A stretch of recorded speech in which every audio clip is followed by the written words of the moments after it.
প্রিয় দর্শক, ব্যবসার খবর পেজ থেকে স্বাগত জানাচ্ছি। আমি এম এ কবির। আমি আজকে চলে এসেছি ঢাকার পুনর বাণিজ্য মেলার প্রাঙ্গণে।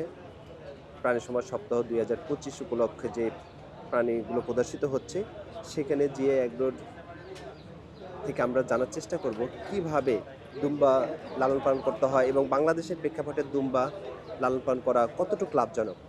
তো ভাইয়া, আপনার কাছে এই বিষয়টি একটু আমরা জানতে চাচ্ছি, যেহেতু আপনার দীর্ঘদিনের অভিজ্ঞতা। জি, আসসালামু আলাইকুম। আমি জি এগ্রো থেকে সাইফুল্লাহ। তো দুম্বাটা আসলে আমাদের এইখানে এখনো এক্সোটিক হয়ে রয়েছে। তো আপনার যদি এই ব্যবসায় আসতে চান, অবশ্যই ছাগল পালনে একটু অভিজ্ঞতা থাকতে হবে। দুম্বাটার ইমিউনিটি ভালো, ছাগলের থেকে ইমিউনিটি ভালো। যদি ছাগল পালনের অভিজ্ঞতা থাকে, আপনার দুম্বাটা পালা সহজ হবে। দুম্বাটা এখনও অ্যাভেলেবেল হয় নাই। দুম্বার ব্যবসার সুবিধা হইলো এখনও রেটটা ভালো বাজারে, রেটটা ভালো, কিন্তু আপনার অসুবিধা হলো মাত্র বছরে ব্রিডিং করে একবার, যার কারণে আপনার ওই যে আপনার খুব আহামরি যে গ্রো হবে এরকম কিছু না। এটা একজোটিক হিসাবে আপনারা ব্যবসা যদি চাইলে করতে পারেন। এছাড়া আসলে ওইভাবে যে আপনার এইটার খুব প্রসার ঘটবে ওরকমও না, কারণ একটা বাচ্চা থেকে বছরে একটাই যদি আসে, আপনার ওইভাবে কিন্তু প্রসার হয় না। এবং ছাগলে একটা থেকে দুইটা তিনটা বাচ্চাও হয়। এটা একটা দুম্বার প্রতিবন্ধকতা। আর কোন ধরনের ব্রিড নিয়ে কাজ করা উচিত? ব্রিড তো বাংলাদেশে আসলে আপনার ইম্পোর্ট করেন যেগুলা, এইগুলা তো আপনার বাংলাদেশে ওয়েদারের সাথে মিলবে না। তো আপনার আসার পরে যেগুলো হোম ব্রিড হয়, এই বাচ্চাগুলো যদি আপনারা নেন, তাহলে আপনাদের জন্য সবচেয়ে মানে সফলতা পাবেন ওইটার উপরে বেস করে। কারণ আমাদের এই বাচ্চাটা দেখেন, এটার বয়স কিন্তু মাত্র 3 মাস। এটার গ্রোথ মাশাআল্লাহ খুব ভালো। আচ্ছা, এইটা আমাদের একদম হোম ব্রিড, মাত্র 3 মাস বয়স, মাত্র দুধ ছাড়ছে, আর 2 থেকে আড়াই মাসের মাথায় দুধ ছেড়ে দেয়। তো এই আপনার এটা সর্বোচ্চ গেলে আপনার 12 মাস পরে আপনি ব্রিডিংয়ে চলে আসবে। 15 মাসের মধ্যে ব্রিডিং হলে বেস্ট। তো এই অবস্থায় আপনি নিতে পারেন। 1 বছরের পরে এগুলোর ওজন কেমন হয় এবং প্রাইস কেমন এক হয়? বছর আমার তো এইটারই মোটামুটি 30 প্লাস হবে মনে হয়। 30 প্লাস ওয়েট হয়ে গেছে? হ্যাঁ, 3 মাসে? আপনি দেখেন না। আচ্ছা, 3 মাসের এই বাচ্চাটা আপনারা কত দামে বিক্রি করতে চাচ্ছেন? আমরা এক্সপেকটেশন তো অনেক, বাট আমি 1.5 লাখ টাকা চাচ্ছি। আচ্ছা, 1.5 লাখ টাকা হলে ছেড়ে দিব। আর কারণ এগুলা এটা কি আপনাদের হোম ব্রিড নাকি এগুলা আপনাদের? সবই আমাদের হোম ব্রিড, এখানে বাইরে আচ্ছা, কেউ নেই। এগুলো সবচেয়ে বড় কোনটা? এইটা তো আপনার গারল, যেটা দেখতেছেন এটা গারল। এটা আমি গারল, আচ্ছা। দুম্বা দেখাচ্ছি আপনাদেরকে। আচ্ছা, এই উঠো উঠো উঠো। গারলও এত বড় হয়ে থাকে? হ্যাঁ, কত কেজি হবে এই গারলটা? গারলটা আপনার 80-90 কেজি প্লাস। 80-90 কেজি প্লাস হয়ে গেছে। ওজন আচ্ছা, মাপা হয় নাই। ওঠো ওঠো ওঠো ওঠো। এই যে ওঠো, একটা দুম্বা ওঠো। আমরা দেখতে পাচ্ছি। উঠতেছে না। আচ্ছা, এটা 100 কেজি প্লাস আছে। এটা 100 কেজি প্লাস। এটা 100 আপনাদের হোম ব্রিড? এটা হোম ব্রিড। আচ্ছা, এই 100 কেজি প্লাস এটা যদি বাজার মূল্য আমরা যদি একটু নির্ধারণ করতে চাই, ইম্পোর্টের প্রাইস এইটা কেমন? বাজার মূল্য আমরা চাচ্ছি 3 লাখ হলে ছেড়ে দেবো আর কি। 3 লাখ হলে ছেড়ে দিবেন? জি। আচ্ছা, এগুলো কারা কিনে এবং এগুলো কোথায় সেল হয়? ব্যক্তি? এখন পর্যন্ত বাণিজ্যিক যারাই নিচ্ছে, আসলে শৌখিন খামারি যারা তারাই নিচ্ছে। বাট এইগুলা এখনো ওইভাবে অ্যাভেলেবেল হয় নাই। মানে দেশি ছাগল, হাঁস, মুরগি যেমন অ্যাভেলেবেল হয়ে গেছে, ওইগুলো অ্যাভেলেবেল হয় বাজারে না। যদি এগুলো জবাই করে বিক্রি করে তাহলে কেমন পার কেজিতে প্রাইস কেমন আসে? আসলে ওইভাবে তো ওইভাবে বিক্রি হয় নাই। বাট 3,000 টাকার নিচে কেজি বিক্রি করলে মনে হয় না পোষাবে, কারণ যে রেট। আচ্ছা, এই মাংসর এই দাম যে 3,000 টাকা নির্ধারণ করা হয় জি। বা 3,000 টাকা, এটার মধ্যে আসলে কি সুস্বাদু বেশি নাকি পুষ্টিগুণ বেশি? এটা একটু আমরা একটু জানতে চাই। আসলে যে ভেড়ার মাংস খাইছেন মনে হয়, ভেড়া, ছাগল, দুম্বা, গারল একটু পার্থক্য।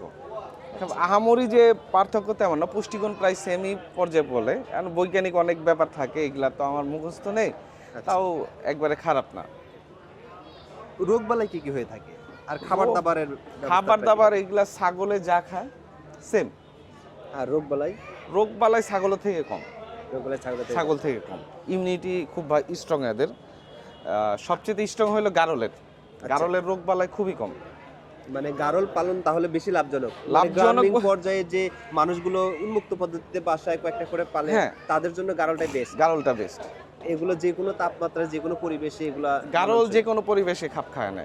গারলের নিয়ে আজ পর্যন্ত আমি ভোগান্তিতে পড়িনি।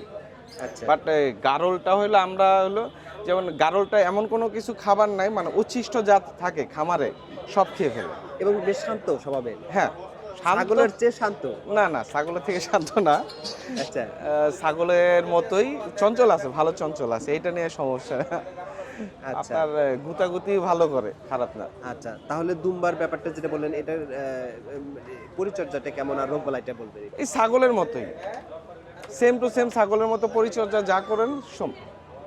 আচ্ছা, মানে ছাগলের থেকে বাইরে যে আলাদাভাবে কোনো সেট আপ করতে হবে এরকম কোনো তাহলে অপশন নেই। কেউ যদি একদম প্রথম লেভেলে কিছুই জানে না, সে যদি প্রথমে এই সেক্টরে এসে কাজ করতে চায়, কোনো একটা ফ্রেশার একটা যুবক যদি এই গাড়ল নিয়ে কাজ করতে চায়, তাহলে আপনার পরামর্শ হচ্ছে কোনটা দিয়ে শুরু করবে এবং কিভাবে শুরু করবে? আপনার এই সেক্টরে আসতে হইলে আগে ওনার আমাদের দেশি ব্ল্যাক বেঙ্গল যে ছাগল আছে জি। মিনিমাম 1 বছর পালুক, আর সাথে 2-1টা ক্রস ব্রিড নিয়ে পালুক। পারলে ওনার যে অভিজ্ঞতাটা হবে, কারণ ছাগলের রোগবালাই বেশি, তো ওনার এক্সট্রা একটা অভিজ্ঞতা হবে। ওই সেট আপটা করতে পারলে উনি যে কোনো ছাগল গরু মোষ সবই পালতে পারবেন।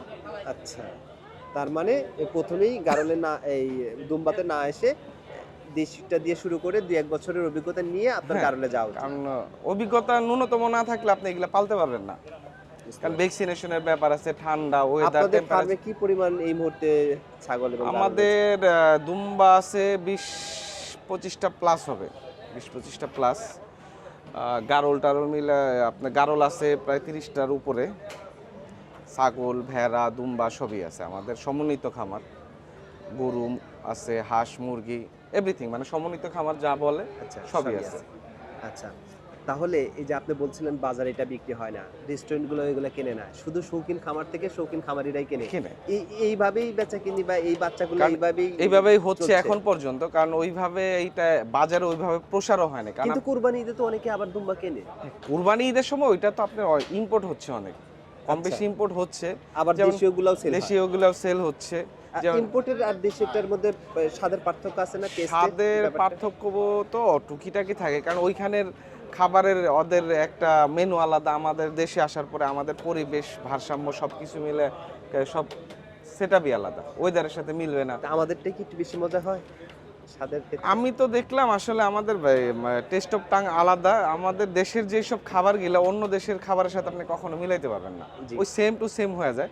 যত ওই আমি ইন্ডিয়াতেও যেই খাবারটা খাইছি সেম খাবারটা বাংলাদেশে খাইছি, আমার কাছে বাংলাদেশের খাবারটা বেস্ট মনে হয়েছে। আচ্ছা আচ্ছা, এইটা আসলে আমাদের এই জীবের উপরে ডিপেন্ড করে। তাহলে আপনাদের এই দুম্বা পালনের অভিজ্ঞতা কতদিন?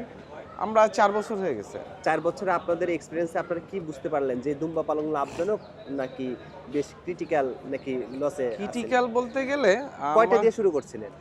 আমরা প্রথমে 7টা থেকে দিয়ে শুরু করছি, এখন 20টা? 20টা প্লাস 20টা প্লাস। প্লাস।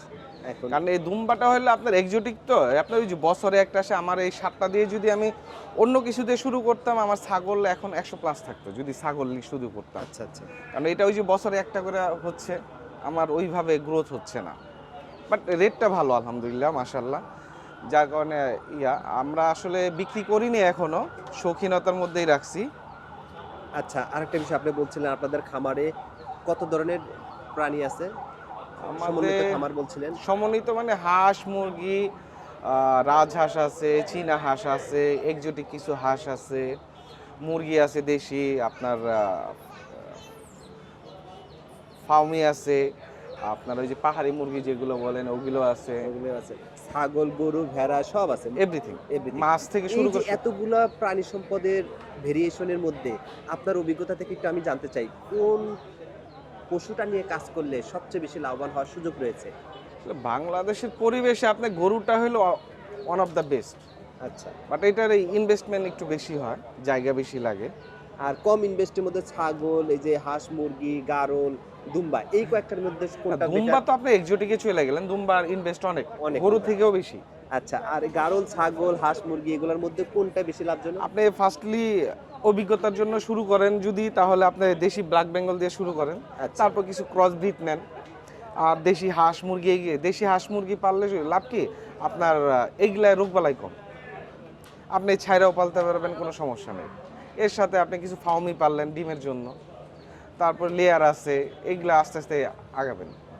বাট একসাথে সব নিয়ে নিলে পারবেন না। আমাদের তো জায়গা আছে মাশাল্লাহ, আমাদের খামারটা হলো প্রায় 110% প্লাসের উপরে, শুধু খামারটাই, যার কারণে আমাদের অনেক জায়গা আমাদের এইগুলা মেনটেন করতে সুবিধা হয়। না, আমি অনেকে বলতে শুনেছি যে ছাগলের চেয়ে গাড়ল নিয়ে কাজ করলে লাভজনকটা বেশি। এটার ব্যাখ্যাটা গারলের কিরকম? জায়গা লাগে, আপনি যদি গারল ছাইরা পালতে পারেন খাবারের কস্টিং কমে আসে। গারল তো ওই যে একদম মাটির সাথে যে ঘাস মিশা থাকে এগুলাও খায়। আচ্ছা। ছাগল তো আপনি ওই সব খাবে না, ছাগল কিন্তু একটু হলেও শৌখিন আছে গারলের থেকে। তো গারল যদি আপনি ছাইরা পালতে পারেন, এগুলা পালের মতো পালা যায়, এক লোকে 20টা 30টা একসাথে, 20টা 30টা আপনি পাল নিয়ে গেলেন, মাঠে ছাইরা দিলেন, খাওয়ায় আবার বিকালে নিয়ে চলে আসবেন। আচ্ছা, আচ্ছা। এইটা তো আর ছাগলে আচ্ছা, পসিবল না। আপনার এই গাড়লটা 70 কেজি ওজন হলো, কিন্তু অন্যান্য গাড়লগুলা তো 20-25 কেজি পর্যন্ত আর বৃদ্ধি পায় না। এই না, বিষয়টা কি- গারল আসলে ওগুলা না। অরিজিনাল ব্রিড না, এই যে এটা আমার ও আচ্ছা, বাচ্চা। আচ্ছা। মানে ব্রিডের এই ব্যাপারটা হ্যাঁ, আমি কোত্থেকে এই ব্রিডগুলা নেন? এগুলা কি কোথা থেকে নিয়ে থাকেন আপনারা? এইগুলা আমরা বাংলাদেশ বিভিন্ন জায়গা থেকে কালেকশন করছি। এটা কি লাইভ দিয়ে নিয়ে আসতে হয় নাকি আপনারা সিমেন্সি? না, আমরা এই বিভিন্ন হাটে গেছি, আবার বিভিন্ন লোকজন থাকে, এদের কাছ থেকে কালেকশন করছি। আচ্ছা। মানে এর ব্রিডটাই হচ্ছে মেইন বিষয় যে কত কেজি পর্যন্ত এটা হ্যাঁ, বড় আপনার হবে। দেখলে বুঝতে পারবেন। আপনি এই যে এটা দেখেন, আমার এটার বয়স 18 থেকে 20 মাস। আপনার এটার গ্রোথ, শিং টিং সব দেখেন। 18 থেকে 20 মাসে 70 কেজি হয়ে গেছে। হ্যাঁ, তাহলে কেউ বা যদি 2-1 মাস 19-20 খুবই হবে। পরিকল্পিতভাবে এই যে গাড়ল নিয়ে কাজ করে তাহলে তো তার বেশ ভালো লাভবান হওয়ার সুযোগ রয়েছে। সুযোগ আছে, ওই টেক কেয়ার করতে হবে, এই মন মানসিকতা রাখতে হবে। আসলে শরীরে শ্রম দিতে হবে। শুধু বইসা বইসা যদি আপনি কাজ করেন তাহলে হবে না। লোকজন যেমন খাটাবেন, নিজেরও খাটতে হবে।